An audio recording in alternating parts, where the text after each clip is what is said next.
Hello everyone. तो कैसे आप सब लोग। तो आपने एमसीक्यूज देखे होंगे स्टैटिस्टिक्स पे। हमने 9 एमसीक्यू सेशंस आपके साथ डिस्कस ऑलरेडी किए हैं। तो ये आज आपका 9th सेशन होगा टैबुलेशन एंड कंपाइलेशन पे। बहुत सारे क्वेश्चंस मैंने आपके लिए डिस्कस करने हैं। तो चलिए आज का लेक्चर स्टार्ट करते हैं।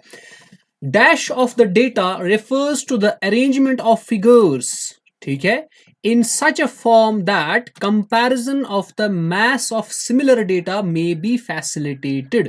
ठीक है, तो कौन सा चीज ऐसा होता है, ठीक है, जो अरेंजमेंट होता है उसको बोलते हैं ऑर्गेनाइजेशन। ठीक है, तो जब हम डेटा को अरेंज करते हैं in figures in such a form that comparison may be facilitated, जो भी सिमिलर डेटा होगा उसके बीच में अगर आपको कंपैरिजन करवाना है, वो कहां पर कंपैरिजन होता था, जब आप अरेंज करते थे डेटा को इन फिगर्स, उसको क्या बोलते थे आप, ऑर्गेनाइजेशन। ठीक है, क्योंकि फिगर्स का मतलब ऑर्गेनाइजेशन से ही होता है। अब उसके बाद देख लेते हैं नेक्स्ट हमारा क्वेश्चन क्या है। ओके, इसका मैंने एक्सप्लेनेशन भी यहां पे देकर है। अच्छा, it is the process of arranging things in groups और क्लासेस अकॉर्डिंग टू देयर रिजेम्बलेंसेस। देखिए क्या बोलता है हम यहाँ पे ग्रुप्स बनाते हैं group one, group A, group B, और जो जो थिंग्स लाइक होते हैं, रिजेम्बलेंस होती है उनमें, उनको एक ही ग्रुप में रखते हैं। ठीक है, और जो मतलब जिनकी रिजेम्बलेंस नहीं होती है, जो डिफरेंट होते हैं, उनको डिफरेंट ग्रुप्स में रखा जाता है। तो इसको क्या बोलते हैं, क्लासिफाई करना। तो इसका मतलब option number B is the correct answer. आगे चलते हैं बेटा क्वेश्चन नंबर 3 पे। ठीक है, तो हमारे पास बोल रहा है क्रोनोलॉजिकल क्लासिफिकेशन इज। आपको मैंने बोला था क्रोनोलॉजिकल क्लासिफिकेशन बेटा वो वाली क्लासिफिकेशन होती है जो on the basis of time होती है। तो इसका मतलब इसका आंसर क्या आ जाएगा, it is the classification based on the time. So इसका ऑप्शन नंबर ए करेक्ट आ जाएगा। इसकी थोड़ी थोड़ी एक्सप्लेनेशन भी साथ देकर है, ये आपको मिल जाएगी। ये जो पीडीएफ है ये आपको मेरी टेलीग्राम चैनल, जो कि लिंक डिस्क्रिप्शन में आपको देकर होगी, तो वहां आप ज्वाइन कर सकते हैं, तो वो आपको सारा मिल जाएगा। आगे चलते हैं, विच वेरिएबल इंक्रीज इन जंप्स और इन कंप्लीट नंबर्स। ठीक है, कौन सा वेरिएबल इंक्रीज होता है जंप्स और इन कंप्लीट नंबर्स। देखिए इसको समझना है, ये क्या मतलब होता है। हमारे पास वेरिएबल्स बोल रहा है जो इंक्रीज होता है जंप्स। मिसाल के तौर पर अगर वेरिएबल का वैल्यू लेट्स सपोज 1 था, फिर ये 1.1111 नहीं बनेगा, फिर 1.12, फिर 1.13 नहीं, ये सीधे जंप्स में इंक्रीज होगा, ये 2 में डायरेक्ट इंक्रीज होगा। तो ऐसा डेटा कौन है जो डायरेक्ट जंप्स में इंक्रीज होता है, जिसके बीच में इंटरवल्स में गैप होती है। इसका मतलब 1 से लेकर 2 तक जो वैल्यूज होंगे वो ये नहीं ले सकता है, या अगर 10 लेगा उसके बाद डायरेक्ट जंप करेगा 15 पर। इसको क्या बोलते हैं, डिस्क्रीट वैल्यूज बोलते हैं, इसको डिस्क्रीट वेरिएबल्स को बोला जाता है।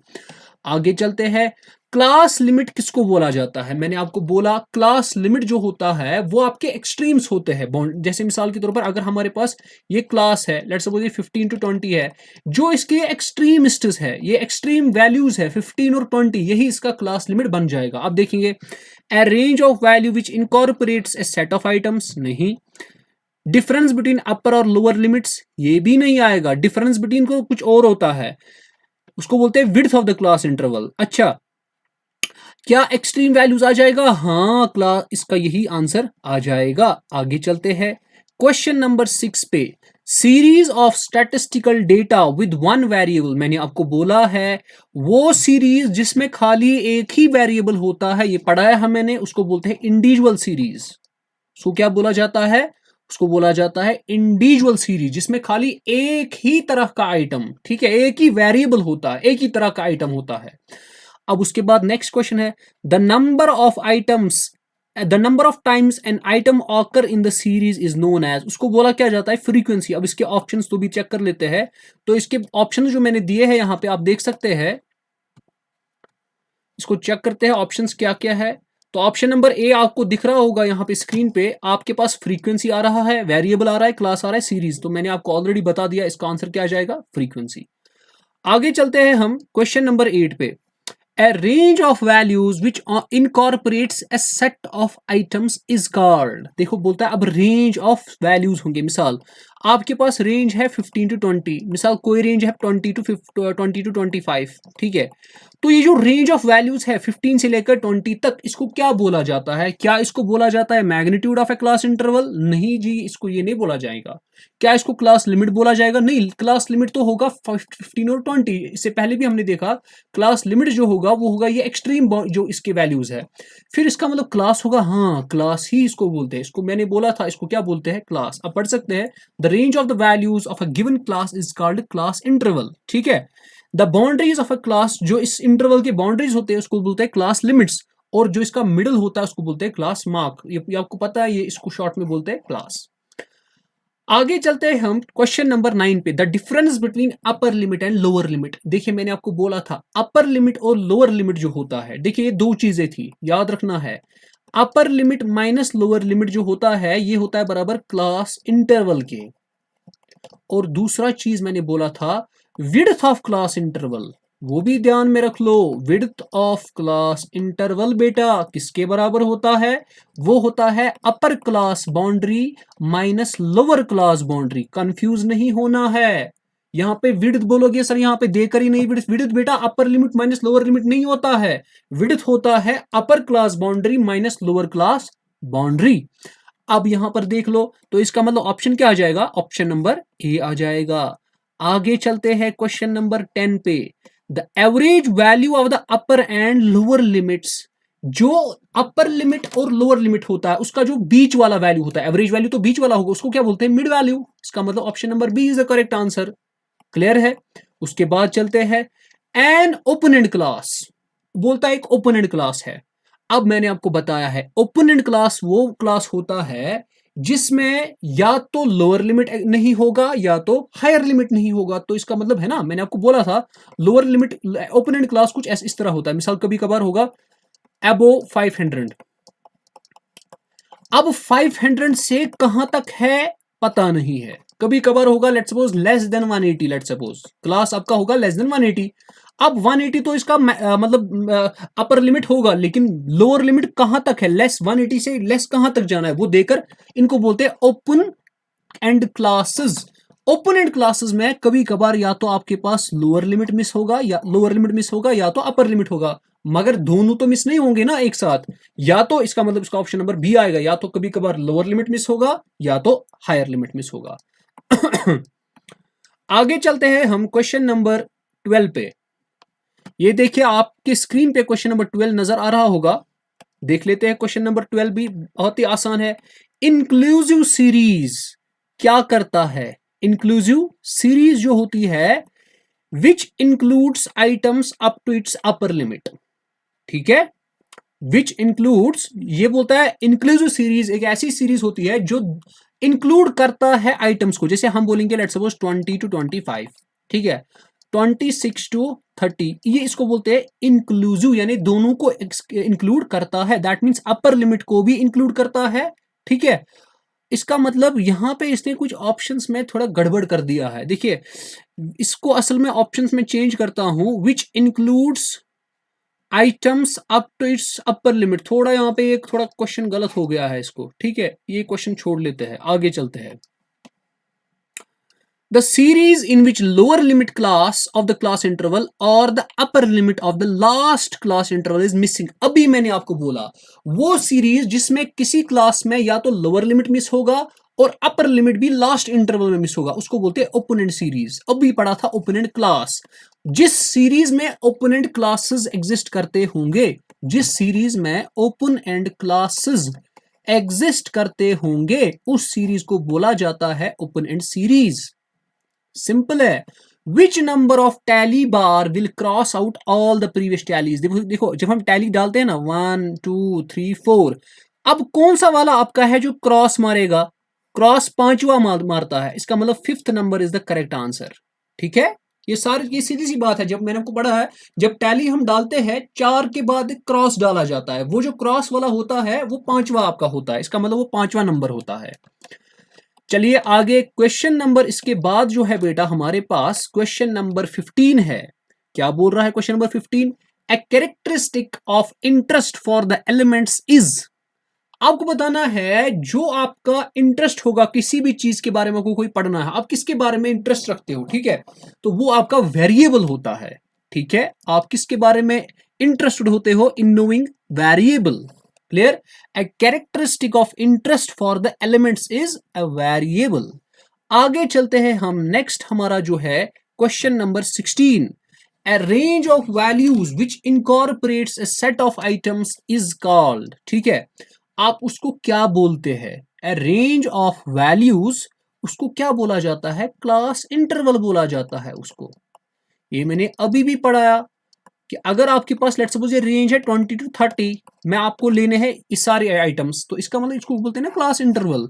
तो इसका मतलब ऑप्शन नंबर, सॉरी ये क्लास है, इंटरवल नहीं, क्लास खाली है, यानी क्लास ही है बस, इसको इंटरवल नहीं कहा जाता है, खाली क्लास कहा जाता है। ठीक है, तो इसको हम कह सकते हैं this is class, only class. ठीक है, इस क्लास में लेट्स सपोज 20 to 30 में सारा आ जाएगा। ठीक है, इसको बोलते हैं क्लास।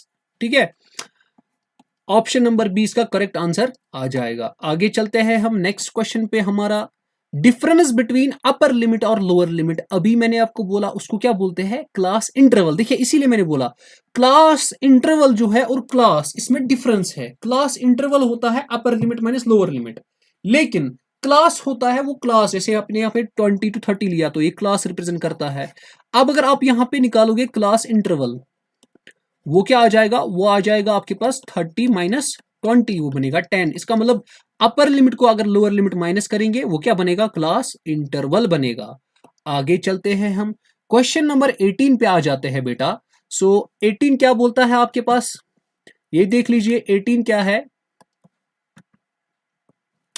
तो 18 आपके पास बता रहा है average value of the upper limit and the lower limit. वो तो आपका मिड वैल्यू आता है। बोलता है लोअर लिमिट और अपर लिमिट का बीच वाला वैल्यू कौन सा होता है? वो आपका मिड वैल्यू होता है। An open and class is the class which lakhs. एक ओपन एंड क्लास जो होता है वो कौन सा क्लास होता है? उसमें क्या लैक होता है? ये तो मुझे लगता है रिपीट हो गया क्वेश्चन। इसमें बोथ लैक करता है, एक तो लोअर भी और हायर लिमिट भी इसमें लैक हो जाता है। आगे चलते हैं हम नेक्स्ट क्वेश्चन पे, हमारा following are the types of frequency distribution except. बोलता है सारे के सारे इसमें डिस्ट्रीब्यूशंस के टाइप्स है, लेकिन एक नहीं है। वो कौन सी है? देखते हैं। सर क्या एक्स सबसे देखिए, ओपन एंडेड सीरीज हो सकती है? हाँ, अभी मैंने आपको पढ़ा है ओपन एंडेड हो सकती है। क्या फ्रीक्वेंसी एरे डिस्ट्रीब्यूशन है? हाँ, फ्रीक्वेंसी एरे भी है। क्या कुमुलेटिव है? कुमुलेटिव भी है। मगर आपके पास ये जो एक्सक्लूसिव होती है, ये आपके पास सीरीज, ये आपके पास फ्रीक्वेंसी डिस्ट्रीब्यूशन, ठीक है, नहीं होती है। क्लियर? अब उसके बाद आगे चलते हैं हम नेक्स्ट क्वेश्चन पे, इंक्लूसिव सीरीज। ठीक है, ये भी एक्चुअली यहाँ पे थोड़ा रिपीट हो रहा है, इसको छोड़ लेते हैं। यहाँ पे इसका प्रॉपर नहीं है ये, तो ये इसको छोड़ लेते हैं, यहाँ पे मुझे गलत हो गया है। आगे चलते हैं हम, the series in which lower limit of the class interval और the upper limit of the class interval is missing. उस सीरीज को क्या बोला जाता है? Open end series. अभी भी मैंने बोला शायद ये क्वेश्चंस मुझे लगता है रिपीट हो रहे हैं, तो कोई बात नहीं, मुझे लगता है ये रिपीट ही हो रहे हैं क्वेश्चंस। तो इसको मैं एक बार देख लेता हूं कौन कौन सा इसमें रिपीट हो रहा है। तो ये आ जाएगा यहाँ पे, तो इसका मतलब 23 भी इससे पहले हमने पढ़ा था, 24 भी पढ़ लिया था, 25 भी। ओके, 26 से हमको पढ़ना है। चलिए देख लेते हैं 26 क्या बोलता है। Range is the what? आपको मैंने बोला रेंज क्या होता है? Difference between the highest and the largest and the smallest. तो डिफरेंस क्या है between the smallest and largest observation, वही आपका आंसर होगा। That's your range. वो मैंने बोला है आपको, रेंज क्या होता है? Range is equal to the maximum value in distribution minus minimum value, इसको बोलते हैं हम रेंज। तो इसका मतलब इसका ऑप्शन क्या आएगा? Option number A is the correct answer. अब बोल रहा है the frequency distribution of two variables. Simple से बोलो, जिस फ्रीक्वेंसी डिस्ट्रीब्यूशन में दो वेरिएबल्स होते हैं, मैंने पढ़ा है, उसको बोलते हैं बाईवेरिएट। उसको क्या बोला जाता है? Bivariate distribution. तो इसका मतलब ऑप्शन नंबर सी इसका करेक्ट ऑप्शन होगा। आगे चलते हैं हम नेक्स्ट क्वेश्चन पे, क्वेश्चन नंबर 28 हमारा। ठीक है, तो चलिए देख लेते हैं क्वेश्चन नंबर 28 क्या है। Cumulative frequency distribution records frequencies on. ठीक है, बताता है क्युमुलेटिव फ्रीक्वेंसी डिस्ट्रीब्यूशन जो है उसमें को कैसी फ्रीक्वेंसीज आप रिकॉर्ड करते हो? क्या लेस देन टाइप करते हो, क्या मोर देन टाइप? मैंने आपको बोला था जब भी आप कुमुलेटिव फ्रीक्वेंसी डालते हो आप उसमें दो फ्रीक्वेंसीज लेते हैं, एक तो मोर देन भी लेते हैं, मोर देन फ्रीक्वेंसीज, और उसमें लेस देन फ्रीक्वेंसीज भी लेते हैं।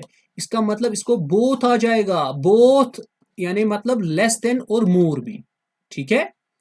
अब उसके बाद orderly arrangement of data ultimately takes the shape of, जब हम डेटा को अरेंज करते हैं एक ऑर्डर में, फिर वो लास्ट में क्या बन जाता है? क्या वेरिएबल बन जाता है? नहीं तो। क्या एट्रीब्यूट बन जाता है? नहीं तो। क्या रेंज बन जाता है? ये तो सारे इरेलेवेंट ऑप्शन है, ये तो मिलते भी नहीं है। इसका सीधे आंसर आएगा फ्रीक्वेंसी डिस्ट्रीब्यूशन, ठीक है। आगे चलते हैं हम क्वेश्चन नंबर 30 की ओर। Mid point is used to calculate the following except, mid point जो है उसको निकाला जाता है मगर खाली इस केस में नहीं निकाला जाता है। तो आप याद रखोगे, आप मिड पॉइंट फ्रीक्वेंसी ग्राफ्स में भी निकालते हो, ठीक है, आप डिस्पर्शन में भी निकालते हो, आपको डिस्पर्शन तो नहीं है लेकिन डिस्पर्शन में भी निकालते हैं, एवरेज में भी निकालते हैं, मगर किस में नहीं निकाला जाता है? वो आपका मीडियन होता है। मीडियन में आप मिड पॉइंट को नहीं निकालते हैं, ठीक है, मीडियन में मिड पॉइंट को नहीं निकाला जाता है। अब उसके बाद है how many classes A frequency distribution should have, एक फ्रीक्वेंसी डिस्ट्रीब्यूशन में कितने फ्रीक्वेंसी क्लासेस होने चाहिए? तो आंसर होगा बहुत ही कम, 5 होने चाहिए, ठीक है, 5 से 7 यानी कम होने चाहिए। इसका मतलब उसका स्मॉल नंबर, ऐसा नहीं होना चाहिए कि क्लासेस बहुत ज्यादा या बहुत कम ही हो, सॉरी बहुत ज्यादा हो, ठीक है। तो इसका मतलब उसका स्मॉल आना चाहिए, that should be in 5 to 7, बस 7 क्लासेस मैक्सिमम, उसके बाद नहीं होने चाहिए ज्यादा क्लासेस, क्योंकि जब ज्यादा क्लासेस होंगे फिर क्या फायदा आ गया क्लासेस बनाना।